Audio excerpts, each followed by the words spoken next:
기드온은 많은 아들들을 남겼고 또 많은 영적 혼란을 남겼다.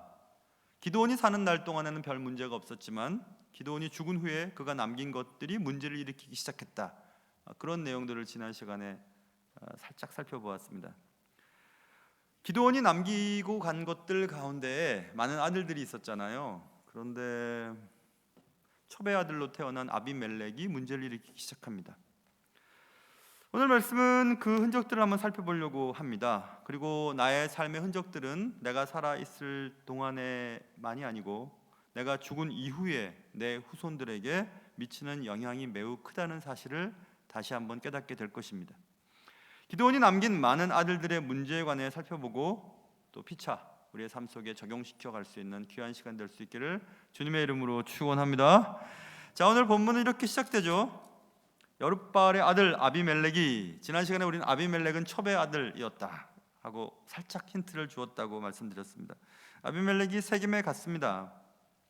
가서 그의 어머니의 형제들, 외가댁이죠. 외가댁 사람들을 만나고 여차여차해서 스스로 왕이 되는 장면이 오늘 6절까지 쓰여 있어요. 아비멜렉은 태어나면서부터 복수심에 불탔을 것 같습니다. 왜냐하면 그는 그의 자신의 출생을 자랑할 수가 없었어요. 그는 어릴 때부터 많은 사람들의 눈총을 받으며 자랐습니다. 그는 그럴 수밖에 없는 운명이었습니다. 왜냐하면 그는 첩의 아들이었기 때문이었습니다. 아비멜렉의 어머니는 정실 부인이 아니었습니다. 기드온에게 있었던 여러 명의 다른 부인들과는 전혀 다른 신분이었습니다. 그녀는 첩이었습니다. 그녀는 기드온에게서 아들을 낳았고 그 아들이 기드온의 다른 아들들처럼 그런 대우를 받으며 자라길 기대했습니다. 물론 자신의 신분도 달라지길 기대했습니다. 그러나 그녀의 삶은 달라지지 않았고 그의 아들 또한 애비 없는 자식이라는 말뿐이었습니다. 기드온의 첩은 아들의 이름을 그래서 아비멜렉이라고 짓습니다. 여러분, 이름은 그 대상이 그런 삶을 살았으면 좋겠다라는 것을 담고 있잖아요. 저는 목회자이기 때문에 아기 이름들 많이 지어줬어요. 우리 교회에서도 아기들 이름 많이 지어줬습니다. 제가 지은 아기는 기억이 나요. 잊어버리질 않아요. 그래서 여러분도 궁금해하듯이 목사님 손녀딸 이름은 뭐예요? 라고 물어보실 것 같아서 이참에 대답하려고 해요. 손녀딸 이름을 지을 때 얼마나 많이 기도했겠어요. 물론 똑같이 기도했습니다. 성도들 아기 이름 짓는 것처럼. 이 아기는 고린도후서 2장 15절에 그리스도의 향기가 생각났어요. 그리스도의 향기처럼 살았으면 좋겠다. 그리스도의 향기를 뿜는 아이였으면 좋겠다. 임금제 그리고 향기니, 제니라고 이름 지었어요. 그래서 강제니예요. 제니라고 이름 부를 때마다 그리스도의 향기를 뿜어내는 아이가 되었으면 좋겠다. 인생이 되었으면 좋겠다. 이렇게 얘기를 합니다. 잘 모르시는 분은 목사님 뭐 제니퍼에서 제니 영어 이름 지었군요. 영어도 되지만 사실은 그리스도의 향기란 뜻이에요. 제니란 뜻입니다. 기드온의 첩은 아들을 낳았는데 아들이 이런 인생을 살았으면 좋겠다라고 생각해서 아비멜렉이라고 지었어요. 아브에서 소유격 이자가 붙고 멜렉 왕이거든요. 그러니까 나의 아버지는 왕이다 이 뜻이에요. 나의 아버지는 왕이야. 왜 이런 이름을 지었을까? 그 이름에는 그녀의 슬픔과 분노가 담겨 있습니다. 야, 애들이 너 첩의 자식이라고, 애비 없는 자식이라고 말할 때 아니야, 내 아버지는 왕이야. 내 아버지 왕이라고. 네 아버지가 누군데 말할 수도 없지만 하여튼 왕이야. 이렇게 아비멜렉이라고 하는 이름을 지어 주었습니다. 어느 미국 목사님 책을 읽다가 목사님이 중동에 어디 관광을 갔었는데 어떤 아랍 사람이 가이드를 하더라는 거예요. 가이드가 얘기했습니다. I am a son of Abraham through Ishmael 이렇게 얘기했어요. 나 아브라함의 아들이라고. 이스마엘을 통해서 난 아브라함의 아들이라고. 나 아랍 사람 아브라함의 아들이라고 이렇게 자랑스럽게 얘기했더라는 것입니다. 형편없이 경제적인 어려움이 있지만 나 아브라함의 자손이라고 이렇게 얘기했어요. 오래전에 어떤 영화에서 어떤 여자가 막 끌려가면서 나 이대 나온 여자야 뭐 그런 대사가 있잖아요. 함부로 하지 말라는 얘기잖아요. 나 이레베도 이런 사람이야 이런 얘기죠. 자신의 아들을 낳아두고 다른 왕자들처럼 다 기드온의 아들들처럼 그렇게 대우를 받지 못하는 아들을 보고 야 그래도 네 아버지 왕이다. 네 아버지가 누군지 알아? 하면서 My father is king 이렇게 지었습니다. 아비멜렉. 그런 환경 속에서 자랐습니다. 야 아비멜렉, 야 네 아버지가 왕이라며? 그냥 네 꼬라지를 좀 봐라. 야 네 아버지가 왕이라면서 그런데 넌 왜 그 모양이냐? 왜 그렇게 사냐? 친구들은 얘기했습니다. 동네 사람들도 얘기했습니다. 첩의 아들 아비멜렉은 자라면서 이처럼 많은 수모를 받으며 살았습니다. 그리고 알게 모르게 다른 형제들에 대한 복수심에 불탔습니다. 아버지 기드온이 죽자 드디어 아비멜렉은 갈아왔던 칼을 휘둘러서 그의 배다른 형제 70명을 죽였습니다. 정확하게는 69명을 죽이게 됩니다. 그리고 스스로 왕이 되었다. 그 얘기가 오늘 9장 1절부터 6절까지 나오는 것입니다. 어떻게 왕이 되는 과정들 한번 성경을 들여다보면 아버지 기드온이 죽자 아비멜렉이 세겜으로 갑니다. 세겜은 그게 외가댁이라고 써 있죠. 1절에서 외가댁에 가서 외가댁 사람들을 불러두고 얘기합니다. 여룻바알의 아들 2절입니다. 70명이 너희를 다스리는 것이 좋겠냐? 아니면 나 혼자서 너희들을 다스리는 것이 좋겠냐? 또 한번 생각해봐. 나는 너희와 친척 아니야? 골육임을 기억하라 되죠. 진짜 가까운 친척이잖아. 그러니까 이 얘기를 세겜 사람들에게 좀 전달하라고 아비멜렉이 얘기합니다. 그러자 외가택 사람들이 세겜 사람들에게 그 얘기를 전달합니다. 저 아비멜렉은 우리 형제라고, 이렇게 우리 고향 사람이라고 얘기합니다. 그러자 4절 보세요. 4절 보면 바알 브릿 신전, 지난 시간에 살펴보았죠. 바알 브릿은 바알 업 커버넌트란 뜻이에요. 언약의 바알, 언약의 주란 뜻입니다. 그러니까 바알의 또 다른 별명이죠. 이 바알 브릿 신전에서 은 70개를 가져다가 아비멜렉에게 선거 자금으로 줍니다. 사실은 용병을 살 자금을 줍니다. 그래서 이 아비멜렉이 오늘 본문 보세요. 4절 은 70개를 내어 그에게 주매 아비멜렉이 그것으로 방탕하고 경박한 사람들, 불량자를 말합니다. 양아치들을 말해요. 깡패를 말합니다. 그런 자들 70명을 삽니다. 여기 70명과 형제 70명 살해 사건을 생각해 보세요. 은 하나 주고 한 명 살해하라고 한 그거예요. 그래서 형제 70명을 아버지의 성읍 오브라 5절 오브라는 기드온의 성읍이었죠. 오브라에 가서 70명의 깡패들을 데리고 형제 70명을 살해하고 자기가 스스로 왕이 되었다. 이게 전반부에는 6절까지의 말씀입니다. 참 안타깝죠. 여룻바알이라고 하는 바알 파이터, 바알과 다투었다라고 하는 별명을 지닌 기드온의 아들이 바알 브릿, 언약의 주, 언약의 바알, 신전에서 받은 돈을 가지고 형제들을 죽이는 사건이 벌어지게 된 것입니다. 그리고 스스로 왕이 되었다. 아무리 그래도 그렇지 배다른 형제라도 형제는 형제인데 너무한 것 아니야? 이런 생각을 할 수 있습니다. 우리는 다 상처를 가지고 살아갑니다. 그 상처는 다양합니다. 출생의 비밀을 가진 자도 있고, 부모로부터 받은 학대와 사람들로부터 받은 거절과 배신에 쓴 상처가 있습니다. 그런 것들은 모두 내게 상처가 되어 남아있다가 아물지 않고 골마갑니다. 시간이 지나 골물대로 골마가면 언젠가는 농을 내며 터져버립니다. 냄새가 나고 영 보기가 싫습니다. 사랑하는 성도 여러분, 여러분에게는 어떤 상처가 남아 계세요?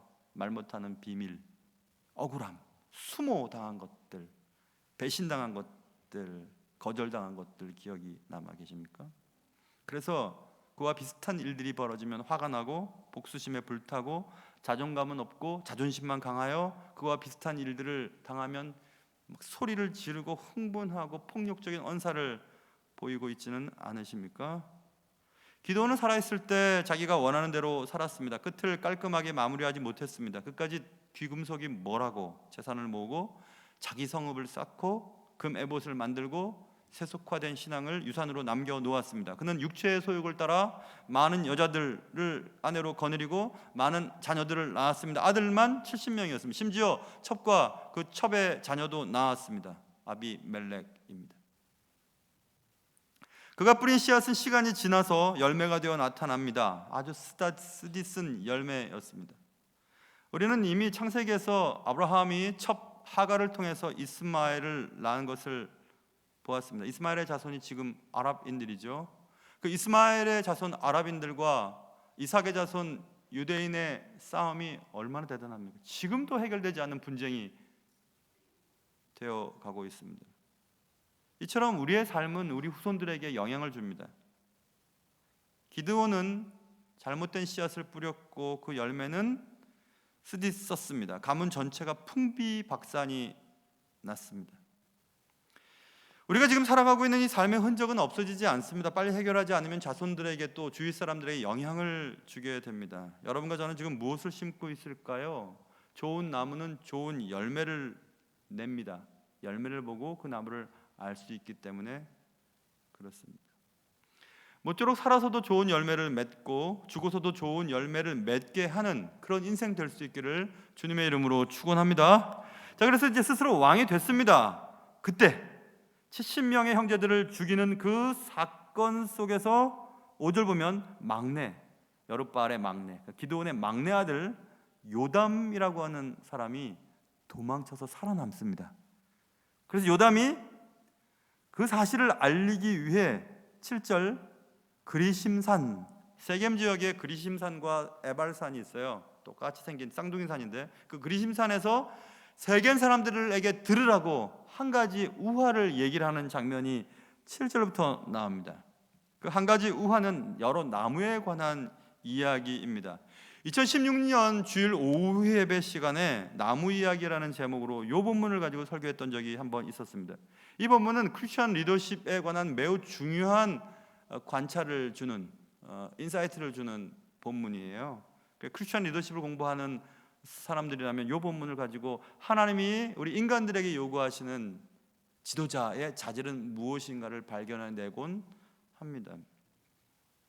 이 얘기는 이렇습니다. 어느 날 나무들이 자신들을 다스려줄 왕을 뽑기를 원했습니다. 그래서 제일 먼저 감람나무를 찾아가서 우리들의 왕이 되어달라고 요청을 하게 됩니다. 8절 보세요. 하루는 나무들이 나가서 기름을 부어 자신들 위에 왕으로 삼으려 하여 감람나무에게 이르되 너는 우리 위에 왕이 되라라고 요청을 합니다. 그러자 감람나무가 대답을 합니다. 9절 그들에게 이르되 내게 있는 나의 기름은 하나님과 사람을 영화롭게 하나니 내가 어찌 그것을 버리고 가서 나무들 위에 우쭐대리오라고 얘기하면서 왕을 거절합니다. 그러자 다른 나무들이 무화과 나무를 다시 찾아가서 왕이 되어달라고 똑같이 요청을 합니다. 무화과 나무도 역시 거절을 합니다. 다시 포도나무에게 찾아가서 우리의 왕이 되어달라고 요청합니다. 포도나무도 거절을 합니다. 그러던 중 나무들이 이제 가시나무에게 찾아가 우리의 왕이 되어달라고 요청을 합니다. 14절 이에 모든 나무가 가시나무에게 이르되 너는 와서 우리 위에 왕이 되라 하매 가시나무가 대답합니다. 나무들에게 이르되 만일 너희가 참으로 내게 기름을 부어 너희 위에 왕으로 심겠거든 와서 내 그늘에 피하라. 아주 웃기죠. 가시나무가 자신이 왕이 되면 오케이 내가 왕이 될 텐데 내가 왕이 되면 내 그늘에 와서 쉬어 이렇게 얘기합니다. 여러분 가시나무가 무슨 잎사귀가 있어요. 가시밖에 없지.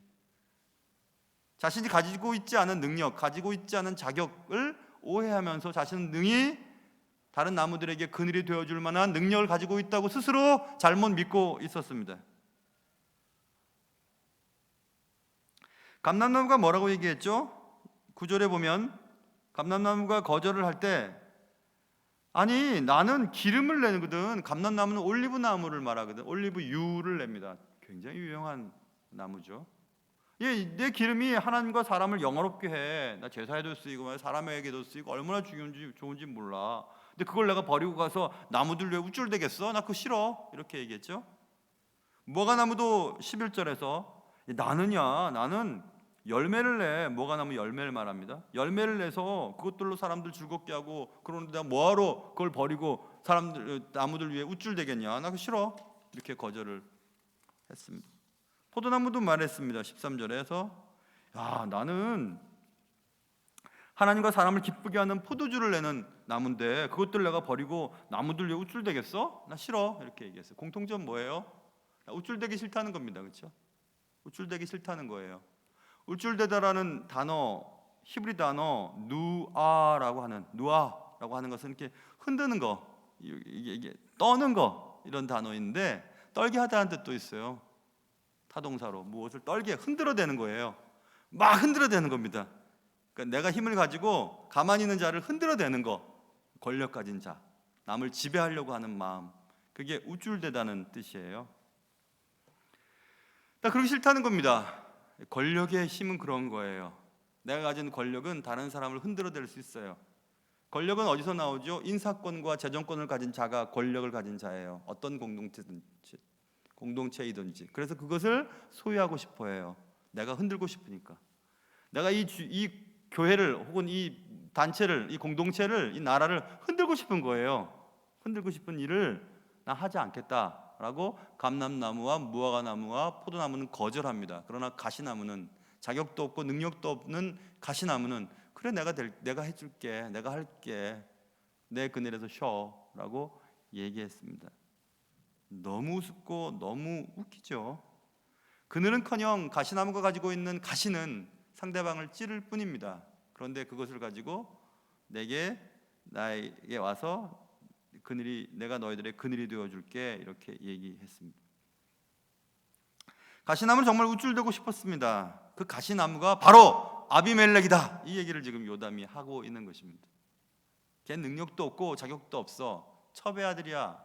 그런데 걔가 너희들의 왕이 된다고? 너희들이 그를 왕으로 세웠다고? 아니야, 그렇지 않아, 잘못된 거야 라고 지금 얘기하고 있는 것입니다. 여기서 우리는 이 얘기도 할 수 있을 것 같아요. 자, 감람나무와 무화과나무와 포도나무가 기름을 내고 열매를 내고 포도즙을 내는 것을 귀하게 여기고 다른 나무들 위해서 우쭐대고 흔들어대는 것 안 하겠다고 얘기했죠. 그래서 가시나무에게 갔잖아요. 때로는 자신의 역할을 예스하고 해야 될 일이 있어요.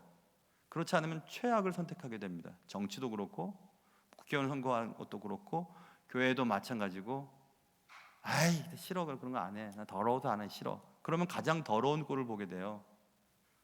그러니까 우리는 우리의 역할과 또 책임을 다 해야 됩니다. 그 상황이 어딘지는 모르겠지만 무조건 양보하고 무조건 안 하겠다고 하고 무조건 사양하는 것이 꼭 좋은 것은 아니에요. 그런 최악의 지도자를 우리가 만들어낼 수 있기 때문에 그런 것입니다. 감람나무와 무화과나무와 포도나무는 각각 자신의 사명이 있음을 알고 있었습니다. 나는 나에게서 기름을 내거든, 내게서 열매를 내거든, 내 열매에서 즙을 내서 사람들과 하나님을 얼마나 기쁘게 하는지 몰라 라고 고유한 사명을 소유하고 있었습니다. 각자가 소명받은 대로 사는 것은 정말 행복한 일입니다. 그런데 그 소명보다 더 우리가 원하는 것이 있어요. 그것은 우쭐대고 싶습니다. 흔들어대고 싶은 거예요. 내 결정과 내 의지와 내 생각 가지고 재정과 인사권을 가지고 막 흔들어대고 싶은 겁니다. 흔들어대고 싶은 거예요.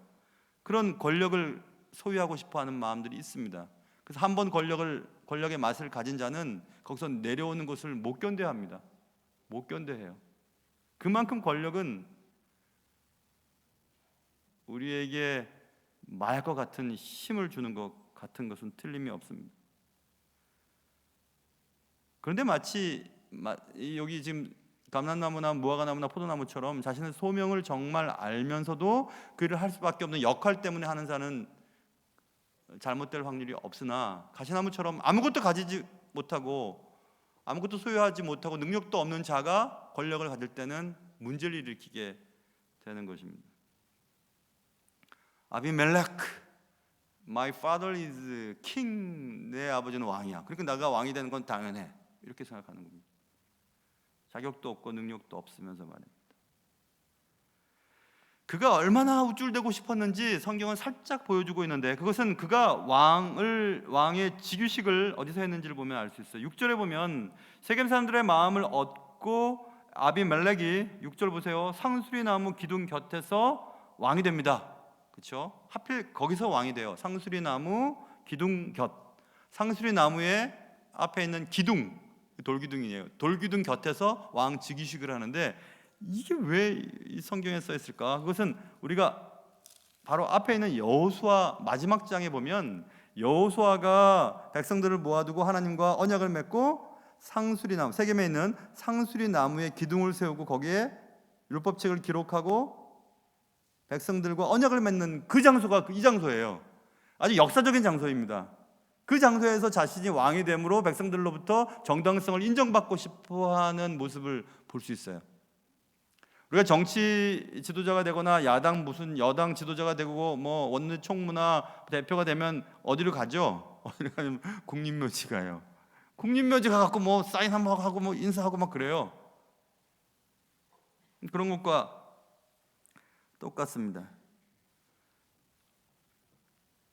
국회의원들 선거하면은 시장에 막 국회의원들 많이 들락날락합니다. 괜히 먹어보지도 않은 오뎅이나 뭐 떡볶이를 막 먹으면 사진 찍고 막 그러면서 나는 서민적인 사람이라고 막 그래요. 얼마인지도 모르고. 꼭 그런 것 같은 거예요. 난 이런 사람이다 이겁니다. 여호와의 후계자, 하나님이 점지하신 리더가 나다, 아비멜렉이다 라는 것을 드러내고 싶어하는 모습이 상수리 나무 기둥 곁에서 왕으로 등극하는 장면에서부터 알 수 있습니다. 그만큼 우쭐대고 싶은 겁니다. 뭐 하나 그냥 뭐 하면 그걸 막 드러내려고 요즘에 SNS 무슨 어디 갔다 오면 막 사진 찍어서 올리고 어디 식당 가면 막 사진 찍어 올리고 그러잖아요. 나 이런 데 갔지, 이런 거 맛있는 거 먹었지, 무슨 학위 하나 따면 막 교회에서 학위 취득 감사 예배를 드려요. 그게 뭐예요? 그게 그런 거 아닙니다. 그런 거 그렇게 하나님이 그런 일 기뻐하시지 않으세요. 조용히 하나님을 섬기고 하나님의 말씀대로 살려고 몸부림치고 한 구절 말씀이라도 삶 속에서 실천해 보려고 애를 쓰는 그런 삶을 우리에게 기대하시지, 뭐 드러내고 뭐 흔들고 우쭐대고 자랑하고 그러려고 하나님이 여러분과 저에게 부를 주시고 또 재능을 주시고 지식을 주시고 뭐 성공한 자녀를 주시고 그런 거 아니에요. 우쭐대려고 뭐 교회 뭐 직분자 되는 것도 아닙니다. 그만큼 교회 생활을 했으니까 이 정도는 직분을 가져야 되는가, 그런 것도 아니에요. 그런 생각을 가졌다면 그건 틀린 것입니다. 능력은 없으면서도 자리를 탐하고 있기 때문에 그 많은 문제들이 벌어지는 것 아니겠습니까? 지난주 설교를 하면서 갑자기 생각났던 구절에 대해서 말씀드린 적이 있었죠. 아브라함 허셀이라고 하는 유대교 신학자의 얘기를 제가 갑자기 떠올라서 얘기했던 적이 있었어요. 그리스도인, 하나님을 믿는 사람은 소유가 아니라 존재로 증명해야 되고, 움켜쥐는 것이 목적이 되어서가 아니고 내어줌으로, 그리고 지배하는 것이 아니라 분배하는 일들로, 정복하는 것이 아니라 조화를 이루는 데 우리의 삶이 사용될 때 하나님의 자녀로서의 정체성이 회복된다는 그 얘기가 갑자기 떠올랐어요. 다시 한번 지금 말씀드리는 거예요. 감람나무의 말을 다시 한번 자세히 들여다볼까요? 9절에서 나의 기름은 하나님과 사람을 영화롭게 해. 난 그것을 버리면서 나무들 위에 우쭐대고 싶지는 않거든. 그래서 나 왕되기 싫어, 이렇게 얘기했습니다. 나의 기름이 하나님과 사람을 영화롭게 하는데 뭐 그건 됐지 않아? 포도나무도 이런 얘기합니다. 13절에서 나의 포도즙은 하나님과 사람을 기쁘게 해. 나 그거 좋아. 나 그 일 때문에 내가 살아있는 거야. 그런데 나 그걸 버리고 나무들 위에 올라가서 그들을 비틀고 흔들고 우쭐대고 싶지는 않아. 그래서 나 왕 되기 싫어. 이렇게 얘기를 합니다. 나는 우쭐대고 다른 사람을 흔들어대는 것, 그것이 내가 받은 고유한 사명보다 더 중요하다고 생각하지는 않아. 이렇게 얘기를 합니다. 지난주에 각 노회, 교회 연합체죠. 노회마다 새롭게 목사님들이 이제 안수받아 목사님들이 되셨어요. 우리 교회도 열 몇 분이, 우리 노회에도 열 몇 분이 목사님이 되셨는데, 이제 가만히 이제 목사 안수식 때마다 지켜봐요.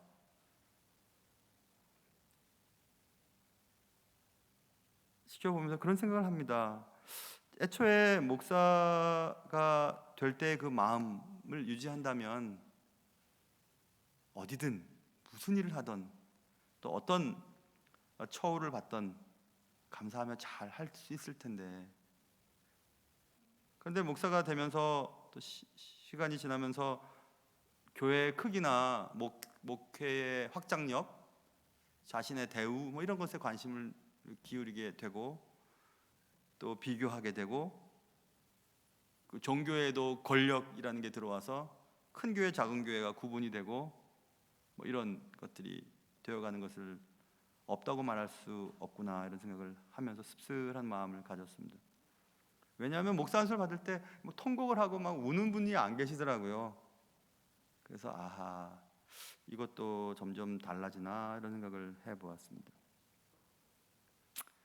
여러분, 우리가 하나님을 믿는 것이 단지 하나님으로부터 더 많은 부와 또 어떤 지위와 좋은 집과 아이들이 좋은 학교를 들어가고 성공하는 것으로 우쭐대고 싶어하는 마음이 혹시 있지는 않습니까? 저에게는 있어요. 그런 거 저에게도 있습니다. 그런데 오늘 말씀은 내가 우쭐대는 것보다 하나님으로부터 받은 고유한 사명에 집중하는 것을 하나님 더 기뻐하신다는 것을 알 수 있습니다. 여러분은 하나님께 무엇을 받으셨습니까? 나만이 할 수 있는 것은 무엇이 있으십니까?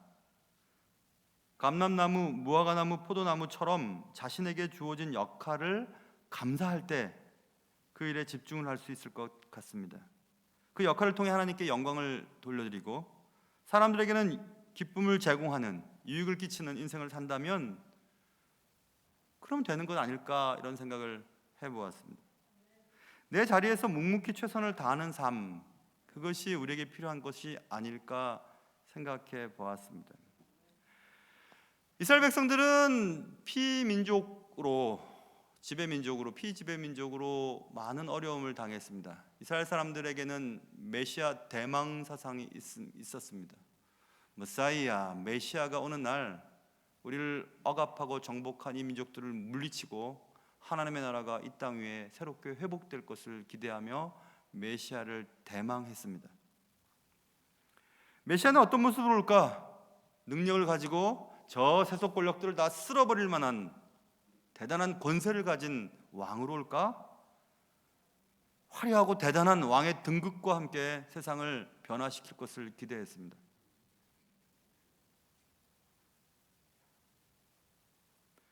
그러나 메시아는 마구간에서 탄생하십니다.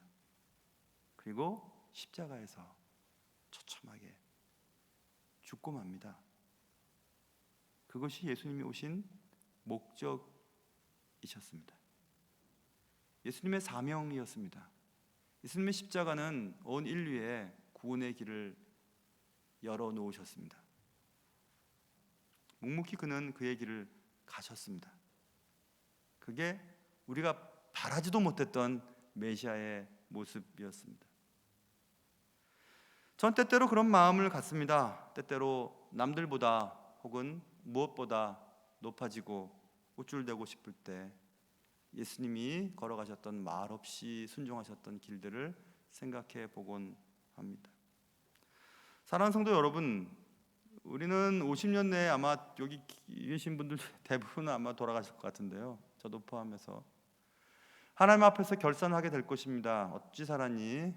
예, 이 일하고 저 일하고 이 일하고 저 일하고 살았어요. 아니, 내가 바라던 일들을 했니? 뭐요? 사람을 살리는 일 말이야. 겸손하게 섬기는 일 말이야. 이웃을 용서하고 원수를 사랑하는 일들 말이야. 그런 것들을 물어보실 것입니다. 사랑하는 성도 여러분, 여러분에게 주어진 역할 그리고 소명, 거기에 집중하시고 다른 사람들 위에 높아지려고 하고 가진 것들 가지고 우쭐대려고 하고 목에 힘주려고 하는 것들은 내려놓고 오직 낮은 곳에서 자기 십자가를 지고 묵묵히 주의 길을 걸어갈 수 있는 그런 은혜가 여러분과 저의 삶 속에 있기를 주님의 이름으로 축원합니다. 하나님 아버지, 때때로 우쭐대고 싶습니다. 가진 것 가지고 돈 많다고, 또 차 좋은 거 탄다고, 좋은 집에 산다고, 많이 배웠다고, 나이 많다고, 남자라고 여자라고, 교회 직분이 이렇다고 저렇다고, 교회는 크기가 이렇다고, 이런 큰 교회 누구라고 이렇게 얘기를 하고 싶고, 나는 이런 좋은 직장을 다니고 있다고, 내 아이들은 내 딸은 이런 좋은 일들을 하고 있다고, 부럽지? 난 괜찮지? 라고 인정받고 싶어 합니다. 그러나 주님, 우리에게 주신 고유한 사명에 집중할 수 있도록 도와주시옵소서.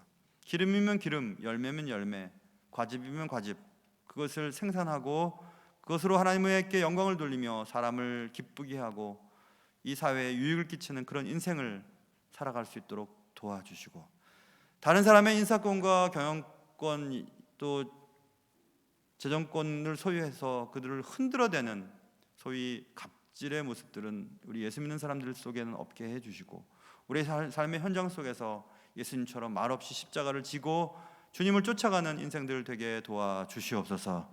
귀하신 예수님의 이름으로 감사하며 기도하옵나이다. 아멘.